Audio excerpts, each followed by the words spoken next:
আলাইকুম। শম্পার সংসারে আমি শম্পা সবাইকে আরও একবার স্বাগত জানাই। যে যেখান থেকে আমার ভিডিওটা দেখছেন আশা করছি আল্লাহর রহমতে সবাই ভালো এবং সুস্থ আছেন। আলহামদুলিল্লাহ আমিও আমার পরিবার নিয়ে ভালো আছি।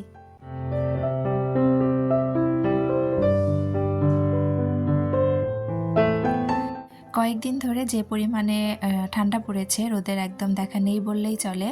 তো ভাবলাম যে আজকে সকালবেলা কয়েকটা চিতই পিঠা বানিয়ে ফেলি। আর বেশি যখন ঠান্ডা পড়ে তখন কিন্তু এরকম খাবার খেতে বেশ ভালোই লাগে। শীতের শুরুতে আমি একদিন একটু কয়েকটা চিতই পিঠা বানিয়েছিলাম, তারপরে কিন্তু আর চিতই পিঠা বানানো হয়নি। তো আজকে হুট করে একটু ইচ্ছা করলো যে বানিয়ে খাই, যার কারণে আমি সকালবেলায় ডিপ ফ্রিজ থেকে চালের গুঁড়াটা নামিয়ে নিয়েছি। আমি চালের গুঁড়াটা ডিপ ফ্রিজে রেখেছি আর কি। তো এখানে বেশ অনেকটাই গরম পানি দিয়েছি, অনেকটা বলতে বলক তোলা গরম পানি, তবে তার সাথে একটু ঠান্ডা পানি মিশিয়েছি।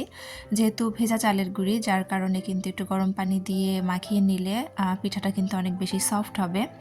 তো এই যে আমি সুন্দর করে এখানে চালের গুঁড়াটা গুলিয়ে নিয়ে তারপরে পাশে রেখে দিলাম। আর চিতই পিঠার সাথে তো চাপা শুটকি ভর্তা লাগবেই। চিতই পিঠার সাথে চাপা শুটকি ভর্তা ছাড়া কিন্তু একদম চিতই পিঠাটা অসম্পূর্ণ লাগে। তো এই যে আমি কিন্তু সবসময় ফ্রিজে এরকমভাবে চাপা শুটকি ৩-৪টা পলিথিনের মধ্যে করে পেঁচিয়ে তারপরে একটা বক্সে ভরে রেখে দেই। আর এইভাবে শুটকি রেখে দিলে কিন্তু মোটামুটি সারা বছর এই শুটকি খাওয়া যায়। যেহেতু চাপা শুটকিটা আমি আমাদের এখান থেকে কিনি না, এটা আমি আমার শ্বশুরবাড়ি থেকে নিয়ে আসি। দেখা যায় যখন আমার শ্বশুরবাড়িতে আমি যাই ওই সময় আসার সময় আমি একটু বেশি করে নিয়ে আসি, যাতে করে মোটামুটি সারা বছর খেতে পারি। যেহেতু শ্বশুরবাড়িতে আসলে বছরে একবার করেই যাওয়া হয়, দূরত্বের কারণে এত বেশি আসলে যাওয়াটা সম্ভব হয় না। তো যাই হোক, এই যে আমি সুন্দরভাবে শুটকিগুলো ধুয়ে নিয়েছি। ধুয়ে এখানে একটা তাওয়ার মধ্যে আমি শুটকিগুলো ভেজে নেব। আমার ঘরে যেহেতু লাউ পাতা নেই, যার কারণে আমি কিন্তু শুটকিগুলো এইভাবেই সুন্দর করে তাওয়ার মধ্যে একটু করে ভেজে নেব। তো আমি অল্প পরিমাণে একটু পানি দিয়েছিলাম, দিয়ে তারপরে যাতে একটু শুটকিটা সিদ্ধ হয় তারপরে ঢেকে দিয়েছিলাম। আর ঢেকে দিয়ে কিছুক্ষণ রান্নার মতো করে নিয়েছি। তো ঢাকনা খুলে যখন দেখলাম যে শুটকিটা একটু লাল লাল হয়ে গিয়েছে, ওই সময় কিন্তু আমি নামিয়ে নিয়েছি। আর এদিকে কয়েকটা কাঁচা মরিচ ভেজে নেব। চাপা শুটকি ভর্তা সাধারণত আমার কাছে শুকনা মরিচ দিয়েই ভালো লাগে, তবে যেহেতু সকালবেলা খাবো, শুকনা মরিচ খেলে দেখা যায় এমনিতে গ্যাস্ট্রিকের অনেকটা প্রবলেম হয়। যদিও সকালবেলা খালি পেটে এভাবে ঝাল জিনিস খাওয়াটাই ক্ষতিকর, তারপরেও চিন্তা করলাম যে শুকনা মরিচের চেয়ে কাঁচা মরিচটা একটু হলেও উপকার আছে আর কি, একটু কম ক্ষতি করবে। যার কারণে আমি কাঁচা মরিচ দিয়ে ভর্তাটা করে নিব। তো যাই হোক, এইদিকে কিন্তু আমি মাটির তাওয়াটা বসিয়ে দিয়েছিলাম, আর তাওয়াটা একটু তেল দিয়ে মুছে নিয়ে তারপরে এই যে পিঠাগুলো দিয়ে দিব।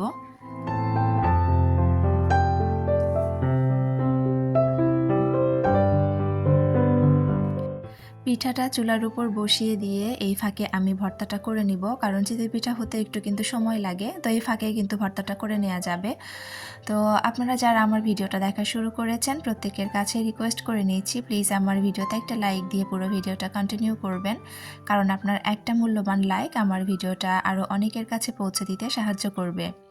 যারা নতুন আমার চ্যানেলটা ভিজিট করছেন, আমার ভিডিওর কোনো অংশ বা আমার কথা বা কাজের কোনো অংশ যদি আপনাদের কাছে একটুও ভালো লেগে থাকে, আর আপনি যদি এরকম লাইফস্টাইল ব্লগ দেখতে পছন্দ করে থাকেন, তাহলে আমার চ্যানেলটি সাবস্ক্রাইব করে পাশে থাকা বেল অপশনটি প্রেস করে রাখতে পারেন, যাতে করে আমি ভিডিও ছাড়ার সাথে সাথে নোটিফিকেশন আপনার কাছে চলে যায় আর আপনি আপনার মূল্যবান সময় বের করে আমার ভিডিওটা দেখে নিতে পারেন। যারা অলরেডি কাজটা করে দিয়েছেন তাদেরকে অসংখ্য ধন্যবাদ। আমার কথা বা কাজের মধ্যে ভুল ত্রুটি থাকতে পারে, তো দয়া করে একটু ক্ষমা সুন্দর দৃষ্টিতে দেখবেন। তো এদিকে শুটকি ভর্তা করতে করতে কিন্তু আমার এখানে পিঠা হয়ে গিয়েছে। তো আমি একটা পিঠা তুলে নিয়েছি, তো আরেকটা পিঠা এখানে দিয়ে আমি তারপরে যে বাকি ভর্তাটা শেষ করব।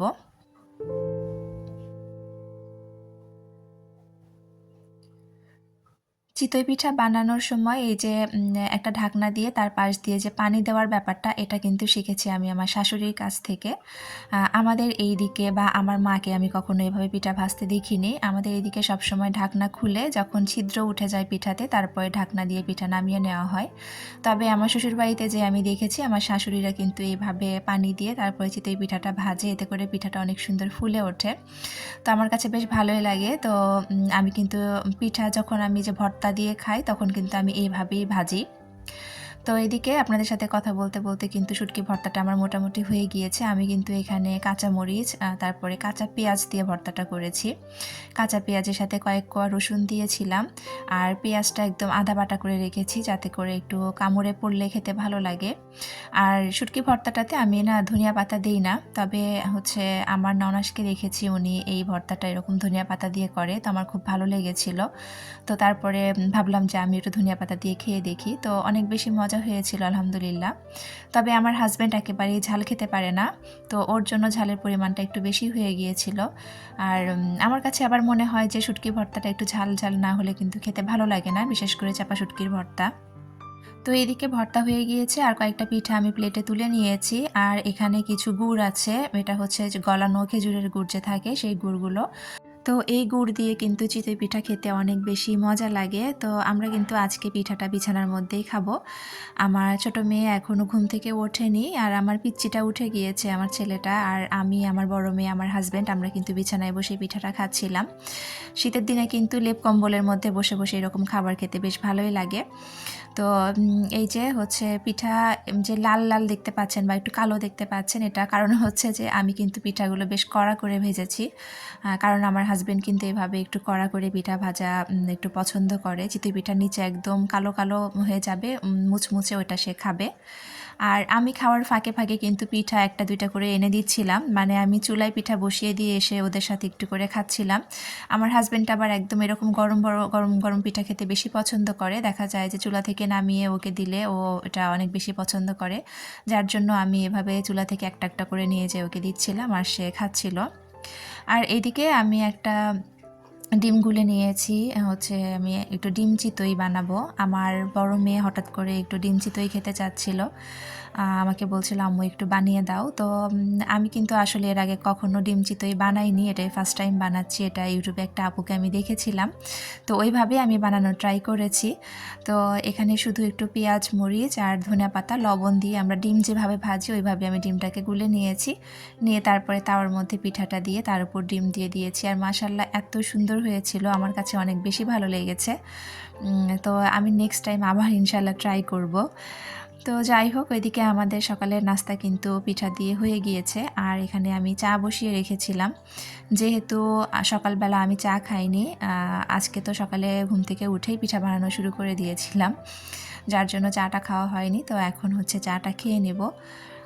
চা না খেলে তো আসলে আমার পুরো নাস্তাটাই অসম্পূর্ণ থাকে। আমি কিন্তু প্রতিদিন সকালবেলা ঘুম থেকে উঠে 1 কাপ চা খাই, তবে মাঝে মাঝে যখন দেখা যায় যে সকালে উঠে এরকম নাস্তার আয়োজন থাকে সেই দিন আবার একটু ব্যতিক্রম হয়, দেখা যায় যে চাটা পরে খাই। তো অফ ক্যামেরায় চা খেয়ে নিয়েছি, আর এইদিকে কিন্তু ওই যে আপনাদের সাথে একটু শেয়ার করছিলাম, আমি যে কাপড়গুলো ধুয়ে দিয়েছিলাম লেপের কভার থেকে শুরু করে সব কিছু কিন্তু আমার বাসার মধ্যে আমি এভাবে মেলে রেখেছি আর কি, কারণ ছাদে তো কোনো দেওয়ার উপায় নেই, আবার বারান্দাতেও দেওয়া যাচ্ছে না, কারণ বাইরের যে ঠান্ডা অবস্থা কাপড় কেমন যেন ভিজে থাকে, যার জন্য বাইরে কাপড় আর দিলাম না। যেহেতু ঘরের মধ্যে অনেক সময় রুম হিটার দিয়ে রাখি, তো দেখা যায় কাপড়গুলো রুমের মধ্যে থাকলে অনেকটাই শুকিয়ে যায়। আর সবচেয়ে বড় সমস্যা হচ্ছে যেহেতু ছোট বাচ্চা আছে, ওর তো কাপড় একটু বেশিই লাগে, যার জন্য কাপড় ভেজা থাকলে একটু অসুবিধাটাই বেশি পড়তে হয়। তো তারপরে আমি কিন্তু ঘর দুয়ার সব কিছু গুছিয়ে নিয়েছি, ঘর ঝাড়ু দিয়েছি। আসার পরে এখন হচ্ছে আমার ছেলের জন্য একটা কমলা ছিলে দিচ্ছিলাম। তো আমার মেয়েরা খাবে না কমলা, তো আমার ছেলে খাবে শুধু। তো ওর জন্য একটা কমলা ছিলে দিচ্ছি। খাবে বলতে তো সেভাবে তো খেতেই পারবে না, হয়তো নষ্টই করে ফেলবে, তো ছিলে দিলাম আর কি, যতটা খায়। আর এইদিকে হচ্ছে একটু ডিপ ফ্রিজে একটু দুধ ছিল, অল্প একটু দুধ, তো এটা জাল করছিলাম যে আমার ছেলেকে গোসলের পরে খাওয়াবো। আর আজকে আবার আমার হাজব্যান্ড আরও কিছু দুধ আবার দিয়ে গিয়েছে, তো ওগুলো জাল করব। রাতে একটু দুধ পুলি পিঠা বানাবো, তো যার জন্য হচ্ছে দুধ এখানে বক্সে কিছু ভরে আমি ফ্রিজে উঠিয়ে রাখবো, আর কিছুটা দুধ হচ্ছে বাইরে রাখবো। তো এই যে বক্সে ভরে নিচ্ছিলাম। সময়ের সাথে সাথে আসলে মানুষের জীবনে অনেক কিছুর পরিবর্তন হয়ে যায়। সময়ের সাথে দেখা যায় মানুষের বয়স বাড়ে, অনেক কিছু পরিবর্তন ঘটে। যেমন এই যে শুটকিটা যে আমি ভর্তা করলাম, আমি কিন্তু বিয়ের আগে কোনো রকম শুটকি খেতাম না, শুটকির কোনো গন্ধ সহ্য করতে পারতাম না। তো বিয়ের পর যেটুকু একটু শুটকি খাওয়া শিখেছিলাম, চাপা শুটকি কিন্তু আরোই আমি খেতাম না, বা আমাদের এলাকায় যেহেতু চাপা শুটকি নেই আমি চিনতামও না ওইভাবে। আমার শ্বশুর বাড়িতে যেয়ে কিন্তু চাপা শুটকি ভর্তা প্রথম যখন আমি দেখেছি, আমি কিন্তু সত্যি কথা বলতে আমার এত অস্বস্তি হতো, গন্ধটা আমি সহ্য করতে পারতাম না। আমার ননাসরা, আমার শাশুড়ি অনেক চেষ্টা করেছেন আমাকে এই ভর্তাটা খাওয়ানো, শেখানোর জন্য, কিন্তু আমি কোনোভাবেই খেতে পারতাম না। কিভাবে যেন এতটা অভ্যেস হয়ে গিয়েছে যে এখন আমি ওই শুটকি ভর্তাটা এত বেশি পছন্দ করি যে আমার মনে হয় সপ্তাহে একদিন একটু শুটকি না খেলে কেন জানি ফাঁকা ফাঁকা লাগে। আমার ননাসরা খুব হাসাহাসি করে এটা নিয়ে, যে আগে হচ্ছে শম্পা এই শুটকির গন্ধ সহ্য করতে পারতো না, আর এখন এতটা ঝাল দিয়ে শুটকি ভর্তা খায় যে মানে আমরা শম্পার কাছে ফেল হয়ে গিয়েছি। তো এই জন্যই বললাম আর কি, সময়ের সাথে না আসলে অনেক কিছু চেঞ্জ হয়ে যায়। যে অভ্যেসটা আগে আমাদের ছিল না, সেরকম অনেক অভ্যেস কিন্তু আস্তে আস্তে আমাদের হয়ে যায়। তো যাই হোক, এইদিকে আমি কিন্তু আপনাদের সাথে কথা বলতে বলতে ফ্রিজ থেকে হচ্ছে ডাল বের করে নিয়েছি, দুপুরে রান্নার আয়োজন করছিলাম। তো আমার এই ডালটা কিন্তু সিদ্ধ করাই ছিল। মাঝে মাঝে আমি এটা করি, একটু বেশি করে ডাল সিদ্ধ করে রাখলে হয় কি, অনেক সময় যেদিন আমার তাড়াহুড়ো থাকে বা কোনো কিছু রান্না করতে ইচ্ছা করছে না, ওই দিন কিন্তু ঝটপট ডালটা বের করে গরম পানি মিশিয়ে জাল করে নিয়ে ফোড়ন দিলেই হয়ে যায়। তো আজকে হচ্ছে আমি ওই ডালটা, সিদ্ধ ডালটা বের করে তারপরে একটু জাল করে নিয়েছি আর কি, একটু গরম পানি মিশিয়ে দিয়েছি।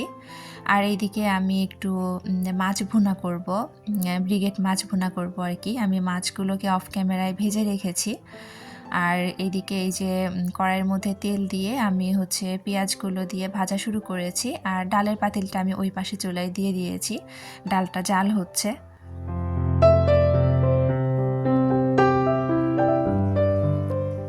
রান্নার ফাঁকে ফাঁকে এইভাবে চুলা পরিষ্কার কারা করেন কমেন্ট করে জানাতে পারেন। এটা কিন্তু আমার খুবই একটা বাজে অভ্যেস। রান্না করতে করতে যখন আমি চুলা পরিষ্কার করি, আমার কিন্তু অনেকবার হাঁড়ি পাতিলের সাথে হাতে ছাক্কা লেগে হাত একদম পুড়ে গিয়েছে, তারপরে অভ্যেসটা একেবারে আমি ছাড়তে পারি না। তো যাই হোক, এই যে এই পাশে হচ্ছে আমি পেঁয়াজটা এত বেশি ভাজিনি। এই মাছ ভুনাটা আমার হাজব্যান্ড আবার পেঁয়াজ এভাবে খেতে অনেক বেশি পছন্দ করে, মানে পেঁয়াজটা এত বেশি না ভেজে একদম একটু কামড়ে দিলে খেতে ভালো লাগবে, ওই রকম খেতে সে পছন্দ করে, যার জন্য পেঁয়াজগুলো কিন্তু আমি অনেকটা মোটা করেই কেটেছি, আর এরকম একটু আস্তে আস্তে যাতে থাকে। তো এখন আমি সব রকম মশলা দিয়ে সুন্দর করে পেঁয়াজ দিয়ে এগুলো কষিয়ে নিব। আর এখন হচ্ছে 4-5টা কাঁচামরিচ দিয়ে দিয়েছি।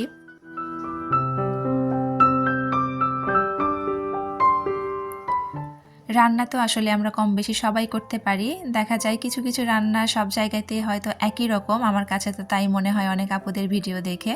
আবার কিছু কিছু রান্নার একটু ভিন্নতা আছে, তো সেগুলো কিন্তু বেশ ভালোই লাগে। আমি বিভিন্ন জায়গার আপুদের বিভিন্ন রান্না দেখি, আমি এই রান্নাগুলো না অনেক বেশি এনজয় করি, আমি অনেক সময় ট্রাই করি, আমার কাছে অনেক বেশি ভালো লাগে।